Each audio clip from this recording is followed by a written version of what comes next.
Corona काल में भी अपनी जान को खतरे में डालकर आपके लिए सच बताने वाली रिपोर्ट लेकर आए हैं हम। सबसे पहले हम बात करेंगे मुरादाबाद के पत्थरबाजी कांड पर। दो तस्वीरें आप देखिए। पहली तस्वीर पत्थरबाजी की है, दूसरी तस्वीर जी न्यूज की टीम जब मुरादाबाद में सच जानने के लिए पहुंची, ये तब की तस्वीर है। मुरादाबाद में पत्थरबाजी के पीछे कौन लोग थे और इसके पीछे किसकी साजिश थी, ये बड़ा खुलासा करने के लिए हमारी टीम जब मुरादाबाद पहुंची तो हमें क्या पता लगा, आप देखिए।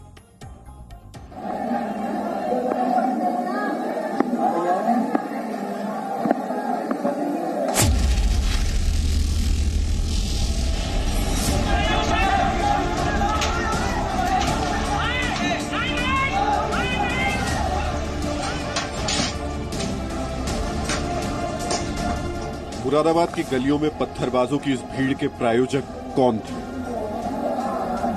एम्बुलेंस आई, लेकिन उससे पहले लोग इकट्ठा होना बहुत ज्यादा शुरू हो गए। वो ये कहने लगा कि साहब वहाँ खाना नहीं देते हैं, पानी नहीं देते हैं और ये लोगों को कोरोना का इंजेक्शन लगा देते हैं, ये लोग पॉजिटिव हो जाते हैं, इन्हें मार देते हैं। चूंकि मैं अप्रैल में था तो इसलिए उन्होंने मुझ पर हमला बोल दिया। इतनी देर में कहीं से एक बड़ा सा पत्थर मेरे आके मुंह पर लगा तो मैं गिर गया। ब्लीडिंग काफी हो रही थी मुझे, तो मैं गिर गया, लेकिन मैं फिर भी उठा कैसे तैसे करके वो भागने की कोशिश करने लगा। छतों से पुलिस और मेडिकल टीम पर हमला करती इन महिलाओं के हाथों में ईंट पत्थर किसने थमाए?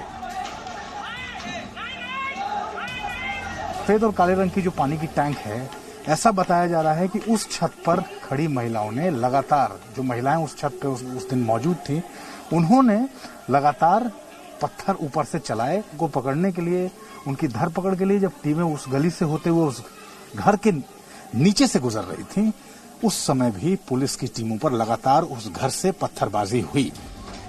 डॉक्टरों, नर्सों और पुलिस वालों पर बरसते ईंट पत्थर कहां से आए?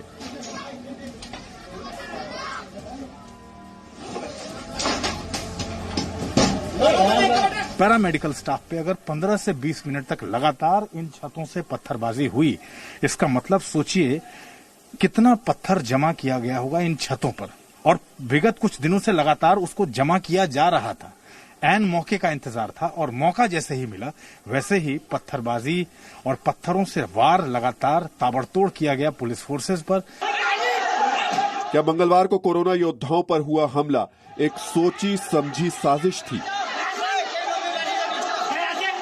ये अभी पार्ट ऑफ द इन्वेस्टिगेशन है। जितने भी लोग अरेस्ट किए जा रहे हैं उनसे पूछा जा रहा है और जो भी तथ्य निकल के आएंगे उसके आधार पे जो भी उपद्रवी लोग हैं उनके खिलाफ कार्रवाई की जाएगी। पुलिस की जांच में भी ऐसे सबूत और चश्मदीद गवाह सामने आ चुके हैं जो मुरादाबाद की घटना की सुनियोजित साजिश की तरफ इशारा कर रहे हैं, जिसकी तह तक जाने के लिए जी न्यूज की टीम ग्राउंड जीरो पर पहुंची, जहां सबसे पहले हमारी मुलाकात घनश्याम सिंह से हुई, जो उस पूरी घटना के चश्मदीद गवाह हैं। वहाँ से जो वो छत दिख रही है नीली वाली, हाँ। वहाँ 4-5 औरतें खड़ी थी, हाँ। और वो ईंटें उठा कर पब्लिक को, पुलिस को पर मार रही थी। वो प्रेस रिपोर्टर थे, उन पर मार रही थी बहुत।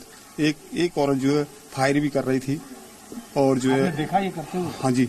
और इस साइड में कुछ लड़के थे, वो मार रहे थे और पीछे से बहुत पत्थर आ रहे थे एकदम। अच्छा। हाँ, बहुत पत्थर आ रहे थे। फिर हमने फायरिंग की आवाज सुनी तो हमें फोर्स ने जो यहाँ से उतार दिया। बोले आप जाइए, क्या फायदा, कुछ लग जाए आपके। वो जो जिसमें छत वो दिख रही भोंकले, वहाँ से। अच्छा, वहाँ से। हाँ, वहाँ से पत्थर लगा। पत्थर उसमें ही औरतें खड़ी थी। अच्छा। जो 5-6 औरतें थी, मार रही थी। साथ साथ एक मकान, एक साथ एक जो मकान जो है वो वाला 2 डिश एंटीना लगे हुए हैं और जो टंकी रखी हुई है वहाँ से ये सारी छतें भरी हुई थी। वहाँ से फेंक रहे थे बहुत ज्यादा पत्थर जमा भी किए थे छतों पर, उधर पीछे थे। वो ड्रोन कैमरे से जमा किए हुए थे। चश्मदीद गवाह की बातें भी पत्थरबाजी की घटना के पीछे सोची समझी साजिश की तरफ इशारा कर रही थी। लेकिन ये कोई इकलौती बात नहीं थी जिससे इसका शक होता है, बल्कि जिस तरह से इस घटना की शुरुआत हुई वो भी इस शक को और गहरा करती है। डॉक्टरों की टीम इस इलाके में एक कोरोना पॉजिटिव मरीज की मौत के बाद पहुंची थी, जहां मृतक के परिवार और आस पड़ोस के लोगों को क्वारंटीन किया जाना था। लेकिन तभी अचानक वहां कुछ अज्ञात लोग पहुंच गए जिन्होंने डॉक्टरों से गाली गलौज शुरू कर दी। डॉक्टरों को तुरंत वहां से चले जाने की धमकियां दी जाने लगी। भीड़ इतनी ज्यादा बढ़ गई कि मेडिकल टीम को वहां से निकलना मुश्किल हो गया। इसके बाद ही मेडिकल टीम से मारपीट शुरू हुई और पत्थरबाजी भी शुरू हो गई। क्या इतना सब कुछ अचानक हो सकता है? क्या ये सबूत नहीं कि ये सब पूर्व नियोजित था? जिन गलियों में ये सब हुआ, जी न्यूज की टीम उन गलियों में भी पहुंची, जहां के घरों की छतों से पत्थरों की इतनी तेज बरसात हो रही थी कि कोरोना योद्धाओं के लिए उनसे बचना मुश्किल हो गया था। वहां अब सन्नाटा पसरा हुआ है। मुरादाबाद के नवाबपुरा में हाजी नेव मस्जिद है और जिस गली का हम जिक्र आपसे लगातार कर रहे हैं, इस गली के आसपास का पूरा हिस्सा, जैसे हम आपको लगातार बता रहे हैं, रेड जोन में है, इसलिए हम इस वक्त गाड़ी से नहीं उतर रहे। हाजी नेव मस्जिद के पास के जो हिस्से हैं, आसपास के इलाके हैं, वो आपको हम जरा एक बार दिखाने का प्रयास कर रहे हैं। हमारे ठीक सामने जो इस वक्त मैं देख पा रहा हूं और अभी आपको अपने टेलीविजन स्क्रीन पे दिखेगा, ये पूरा हिस्सा आप देखिए, ये पूरा मस्जिद हाजी नेब है। और पुलिस की इन्वेस्टिगेशन में मंगलवार की जो घटना हुई है, वो घटना इसी हाजी नेब मस्जिद के आसपास की गलियों में, जब पुलिस की टीमें प्रयास कर रही थी, उस वक्त प्रयास कर रही थी जब डॉक्टर्स की टीमों पर हमला हुआ था, उन पर जब पत्थरबाजी हुई थी, उसके बाद जब पुलिस की टीमें इन गलियों तक पहुंचने का प्रयास कर रही थी, इन्हीं गलियों से पत्थरबाजी हुई थी, पुलिस की टीम के ऊपर भी और डॉक्टर्स के ऊपर भी। ये हिस्सा आप देख रहे हैं, ये एक गली है और इन्हीं गलियों से, जैसा मैंने बताया था कि पुलिस की टीमें इन रास्तों से, जिस रास्ते पर इस वक्त हम हैं, इन रास्तों से होते हुए इन गलियों तक भी गई थी, ताकि जो पत्थर फेंक के पुलिस की टीमों पर हमला करके जो भागने का प्रयास कर रहे थे, वो इन्हीं गलियों की तरफ बढ़े थे। और जब पुलिस की टीमें इधर बढ़ी, तो इन्हीं गलियों के छतों पर जो पत्थर पहले से रखे गए थे, उन पत्थरों से वार लगातार किया गया पुलिस की टीमों के ऊपर, मेडिकल टीमों के ऊपर। और वैसी स्थिति में पुलिस की टीमें जो वहां उस वक्त पहुंची थी, उनको वहां से वापस आना पड़ा, क्योंकि आगे उनके लिए बढ़ना मुश्किल था। इस घटना के पीछे सुनियोजित साजिश की तरफ इशारा करने वाली एक नहीं बल्कि कई वजह हैं। इतनी भीषण पत्थरबाजी मानो ये मुरादाबाद की नहीं, कश्मीर की गलियां। आखिर इतने सारे पत्थरबाज आ कहां से गए? आखिर इन महिलाओं के दिमाग में डॉक्टरों और पुलिस वालों के प्रति इतनी नफरत कहां से आ गई? क्या ये सब सिर्फ इसलिए हुआ कि मेडिकल टीम कोरोना के मरीज और उसके आसपास के घरों में रहने वाले लोगों को क्वारंटीन करने गई थी, या बात कुछ और है? जिस बात को हम डिकोड कर रहे हैं और जिस बात को समझाने का प्रयास कर रहे हैं, और उसी के तहत हम यहां पहुंचे हैं आपको ये बताने के लिए कि ये एक बड़ी साजिश के तौर पे तैयार किया गया। और ये साजिश, मतलब पत्थरबाजी का ये मॉडल, कश्मीर से होता हुआ दिल्ली, और दिल्ली से अब मुरादाबाद पहुंच चुका है। अब इस सुनियोजित साजिश को समझना मुश्किल नहीं, आसान है कि एक पूरा गिरोह है जो पूरे देश में इस तरह के ट्रेंड को एक एक करके फैलाने की कोशिश कर रहा है। और उसी के तहत ये पूरा ट्रेंड जो बताता है कि ये गैंग जो अलग अलग शहरों में लोगों को मोटिवेट कर रहा है, लोगों को अपनी साजिश का हिस्सा बना रहा है और अपने गैंग में शामिल कर रहा है, उसी सुनियोजित साजिश के तहत ये पत्थर कुछ दिनों पहले से इन छतों पर तैयार रखे गए थे और जैसे ही मौका मिला, लगातार ताबड़तोड़ पत्थरबाजी शुरू कर दी गई। बात सिर्फ ये भी नहीं कि इन पत्थरबाजों को मेडिकल टीम और पुलिस वालों पर गुस्सा आ गया, सवाल ये भी कि आखिर इतने सारे पत्थर कहां से आ गए? आखिर घरों की छतों पर पत्थरों की इतनी बड़ी खेप कहां से पहुंच गई कि मेडिकल टीम पर हमला किया गया? और जब मेडिकल टीम की मदद के लिए पुलिस की टीम आई, तो उस पर भी हमले के लिए पत्थरों की कोई कमी नहीं हुई।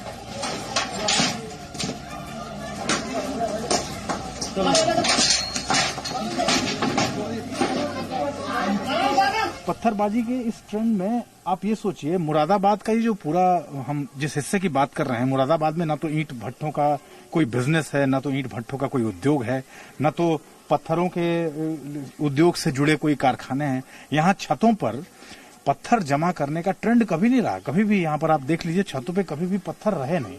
लेकिन ये एक नया ट्रेंड है। जो ये सामने के छत आपको दिख रहा है और इन छतों पर जो पत्थर इकट्ठा किए गए थे, इस पूरी तफ्तीश के दौरान जो पता ये चलता है कि अगर 15 से 20 मिनट तक लगातार पुलिस फोर्सेस पे, डॉक्टर्स की टीमों पे, पैरामेडिकल स्टाफ पे अगर 15 से 20 मिनट तक लगातार इन छतों से पत्थरबाजी हुई, इसका मतलब सोचिए कितना पत्थर जमा किया गया होगा इन छतों पर। सोचिए, अचानक से सड़कों पर, घरों की छतों पर, चौराहों पर भीड़ निकल कर आती है एम्बुलेंस पुलिस की गाड़ियों में तोड़फोड़ मचाती है, मेडिकल टीम और पुलिस वालों को जान बचाना मुश्किल हो जाता है और फिर अचानक पत्थरबाजों की पूरी भीड़ गायब हो जाती है। क्या ये इस बात का इशारा नहीं कि पत्थरबाजों ने पकड़े जाने से बचने का रास्ता भी पहले से ही सोचा हुआ था? रामगंगा जो ये नदी है, इस नदी को या तो उन्होंने, चूंकि पानी बहुत गहरा नहीं होता है, तो वैसे में वो इसी पीछे के रास्ते से, मतलब अपने गली के पीछे के हिस्से के रास्ते से निकल के ये रामगंगा के उस बहाव क्षेत्र तक पहुंचे और उसके बाद इस नदी को पार करके पीछे का हिस्सा, अगर आप देख पा रहे हो, ये हिस्सा पूरा जंगल का आ जाता है। यहां से भागना आसान था और इसीलिए हम ये तस्वीर आपको दिखा रहे हैं कि आप इन तस्वीरों को देख के समझिए कि कितना वेल प्लान्ड था कि पत्थर किन गलियों से कैसे चलाना है। सब कुछ प्लान था, ये सब कुछ सुनियोजित था, ये सब कुछ बहुत दिनों पहले से ही प्लान किया गया था कि इसको ऐसे ही करना है। इस घटना के पीछे सोची समझी साजिश की तरफ इशारा करने वाली एक महत्वपूर्ण बात यह भी कि इलाके के लोग कह रहे हैं कि इस घटना में बाहरी लोग शामिल थे जिनका उनसे कोई लेना देना नहीं। अगर उनके दावे पर भरोसा कर भी लिया जाए तो ये कथित बाहरी लोग उनके घरों की छत तक कैसे पहुंच गए? क्या पत्थरबाजी करती ये महिलाएं बाहरी थी? क्या घरों के अंदर से पत्थर बरसाते ये लोग बाहरी थे? कुछ शरारती तत्व ऐसे हैं जिन्होंने ये काम बिगाड़ा। वो लोग पता नहीं कहां से आए, क्या थे क्या नहीं थे, कौन थे। अब हम लोग घरों में थे, अपने घरों में ही सेपरेट हो गए बिल्कुल। अगर उससे बाहर निकलते तो लोगों की पहचान होती कि हाँ भाई ये कहाँ का आया, कौन लड़का, क्या था क्या नहीं था। लोगों ने पत्थर फेंकने शुरू किए जो जान बचाने आए। बहुत शर्म की बात है, ये बहुत शर्म की बात है।